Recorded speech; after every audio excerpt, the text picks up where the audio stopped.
তো ফ্রেন্ডস, আমার কিচেনে আপনাদের স্বাগত। আজকে আমি এই ভিডিওটাতে রুই মাছ দিয়ে আলুর পাতলা ঝোল রেসিপি বানিয়ে আপনাদের দেখাবো। তবে দেরি না করে চলুন ভিডিওটা শুরু করি। এখানে আমি কিছু রুই মাছ নিয়ে নিয়েছি। মাছগুলোকে ভালো করে ধুয়ে পরিষ্কার করে নিয়েছি। এতে এবার আমি অল্প করে মশলা এখানে দিয়ে দেব। যেমন এখানে আমি দিয়েছি স্বাদ অনুযায়ী লবণ। আর এর সাথে আমি এখানে কিছু টিপস আপনাদের সাথে শেয়ার করে রাখি, যেটা হলো মাছ ভাজার সময় সবসময় চেষ্টা করবেন অল্প করে মশলা ব্যবহার করতে। তাহলে কি হবে, আমাদের মাছগুলো মোটেও পুড়বে না। আর অনেক সময় দেখা যায় বেশি মশলা ব্যবহার করলে তেলেতে মশলাগুলো পুড়তে থাকে, তার সাথে সাথে মাছগুলোও পুড়তে থাকে। তো এখানে আমি অল্প করে আমি হলুদের গুঁড়ো নিয়েছি। আর হলুদের থেকে একটু লঙ্কা বেশি নেব, কেননা লঙ্কা গুঁড়ো দিলে মাছের রংটা খুব সুন্দর হয়, একদম ভাজা ভাজা হয় আর দেখতেও ভালো লাগে। আর এখানে আমি কিছু তেল দিয়ে দেব, সর্ষের তেল। এগুলো দিয়ে ভালোভাবে আমি একটু মিশিয়ে 10 মিনিটের জন্য এগুলোকে আমি এইভাবেই ছেড়ে রেখে দেব।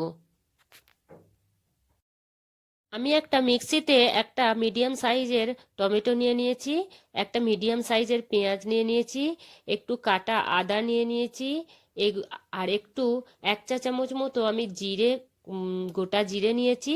আর কিছু শুকনো লঙ্কা নিয়েছি, যেগুলো মধ্যিখান থেকে চিড়ে আমি দানাগুলো বার করে নিয়েছি। কেননা দানাতে খুব ঝাল হয়, তো সেই কারণে আমি দানা ব্যবহার করছি না। আর শুকনো লঙ্কা দিলে তরকারির রংটা খুব সুন্দর দাঁড়ায়। আর এখানে একটু পানি দিয়ে আমি একটা পেস্ট মতো এগুলো তৈরি করে নেব। দেখুন, এখানে আমাদের পেস্ট একদম রেডি হয়ে গেছে। এটা আমি এখন সাইডে রেখে দেব। এখানে আমি কিছু আলু লম্বা লম্বা করে কেটে পানিতে ডুবিয়ে রেখেছি, যাতে না কালো হয়ে যায়, সেই কারণে আমি পানিতে ডুবিয়ে রেখেছি আলুগুলোকে। এখানে আমি একটা কড়া নিয়ে নিয়েছি। এই কড়াটাতে আমি মাছ ভাজবো। মাছ ভাজার আগে কড়াটা আমি খুব ভালোভাবে গরম করে নিয়েছি, যেন ধোঁয়া বেরিয়ে যায় সেরকম গরম করে নিতে হবে।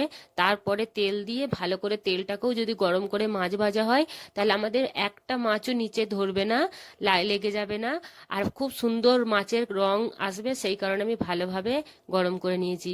এবার আমি মাছগুলোকে একটা একটা করে এই তেলেতে দিয়ে দেবো। তেল খুব ভালোভাবে গরম হয়ে গেছে। মাছ দিবার সময় জোরে আঁচে মাছ দিতে হবে।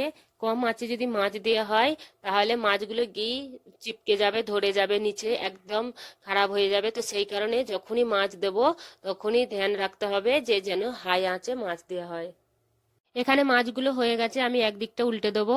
এ দেখুন, একটা মাছও নিচে ধরেনি, কত সুন্দর মাছগুলো একদম লাল লাল হয়ে এসেছে। মাছগুলো ভাজা হয়ে গেছে। এবার আমি মাছগুলোকে একটা একটা করে তুলে নেব। এই দেখুন বন্ধুরা, মাছগুলো কত সুন্দর লাল লাল হয়ে গেছে, একদম লাল করে ভাজা হয়েছে। তো এইভাবে যদি প্রসেস ফলো করেন, তাহলে দেখবেন খুব সুন্দর মাছ ভাজা হবে। এখানে আমি ওই তেলেতেই এবার আমাদের যে লম্বা লম্বা করে কেটে রেখেছিলাম আলুগুলো, সেই আলুগুলো আমি ভালো করে এই তেলেতেই ভেজে নেব। আলুগুলো ভাজা হয়ে গেছে, এবার আলুগুলো আমি তুলে নেব। আলুগুলো তুলে নেওয়ার পরে এতে অনেকটাই তেল আছে, আমি এত তেল ব্যবহার করব না, একটু তেল এখান থেকে আমি তুলে নেব। এতে আমি একটু কালো জিরে আর দুটো তেজপাতা আমি এই তেলেতে দিয়ে দেব। কালো জিরা তেজপাতাটা হয়ে গেছে। এতে আমি একটা মিডিয়াম সাইজ পেঁয়াজ কেটে টুকরো টুকরো করে কেটে রাখা দিয়ে দিলাম। এতে একটু স্বাদ অনুযায়ী লবণ দিয়ে দেব। পেঁয়াজটা লাল লাল হয়ে গেছে, এবার আমি যে বেটে রেখেছিলাম মশলাটা সেটা দিয়ে দেব। আর এর সাথে আমি আরও কিছু শুকনো মশলা অ্যাড করব। যেমন আছে 1 চা চামচ জিরে ধনের পাউডার, 1 চা চামচ কাশ্মীরি লঙ্কা গুঁড়ো, 1 চা চামচ হলুদ গুঁড়ো। এগুলোকে দিয়ে আমাদের ভালোভাবে নাড়তে হবে, অথবা ধিমে আঁচে কিছুক্ষণের জন্য রেখে দিতে হবে, যতক্ষণ পর্যন্ত না ওপরে তেল চলে আসে।